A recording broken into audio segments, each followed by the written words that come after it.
Il s'appelle Flavien Moreau. Il est devenu cette semaine le premier djihadiste français condamné après son retour de Syrie à sortir de prison. Comme lui, 42 personnes au même profil devraient être libérées cette année. Une menace qui s'ajoute à celle des 60 Français qui seraient détenus dans des prisons en Syrie. L'une de ces prisons a accepté d'ouvrir ses portes. Reportage au cœur des cellules pour djihadistes. Caroline Mier, Manuel Abrun. Dans les couloirs de la prison d'Assaké, le silence règne. Sans un mot, le gardien, kurde, ouvre le ventail de l'une des cellules. À l'intérieur, ils sont une centaine d'hommes, en combinaison orange de prisonniers, entassés les uns sur les autres.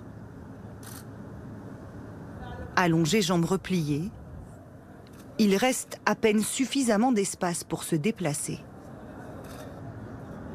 Pour tous ces hommes, il n'y a qu'un point d'eau et un seul lieu d'aisance.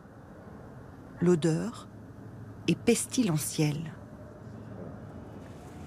Il y a quelques jours, nos confrères de Brut ont pu interroger ce prisonnier britannique. Il exprime peu de regrets. Que pensez-vous des attentats qui ont eu lieu en Europe? Vous croyez quoi? Quand la coalition attaque, vous croyez qu'elle ne bombarde que des combattants? À partir du moment où vous ciblez en permanence un groupe de gens, vous devriez vous attendre à des représailles. Officiellement, ces hommes sont traités avec le plus grand respect. Mais le prisonnier se plaint ouvertement de ses conditions de détention. Je moisis dans cette prison de merde depuis un bon moment maintenant. Tous les gens ici sont désespérés. Ils veulent quitter cette prison. Parce que cette prison, ce n'est pas ce qu'ils prétendent. Ils sont très sévères. Des gens meurent tous les jours. Ils ne respectent pas les droits de l'homme.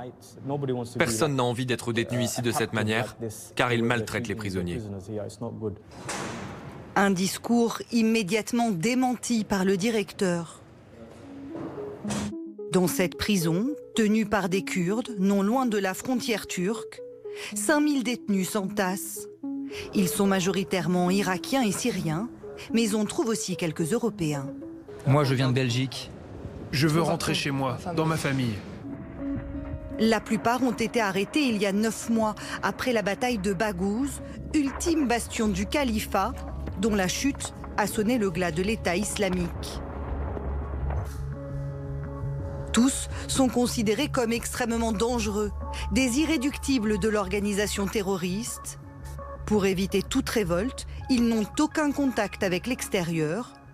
Les gardiens ne les ont pas informés de la mort de leur chef, Abou Bakr al-Baghdadi, tué par les Américains. Il y a eu quelques cas d'évasion. Nous sommes intervenus et nous les avons arrêtés. Une fois, les prisonniers ont prétendu que l'un d'entre eux était mourant.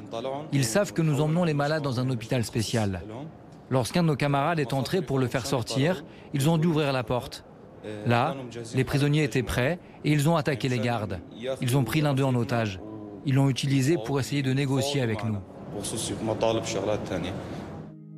Cette mutinerie, la voici, captée par les caméras de vidéosurveillance.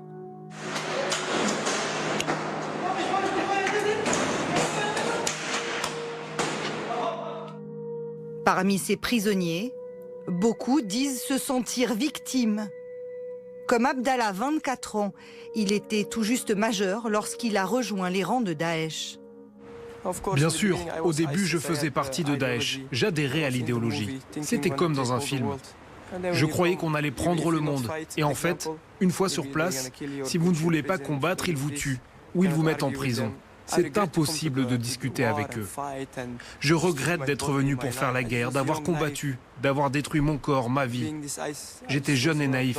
Je croyais n'importe quoi. À côté de lui, 2 jeunes garçons, visiblement mineurs. Probablement ceux qu'on appelle les lionceaux du califat. Comment seront-ils jugés? Aujourd'hui, quelques 12 000 djihadistes sont retenus par les Kurdes dans plusieurs centres de détention, dont près de 3 000 étrangers.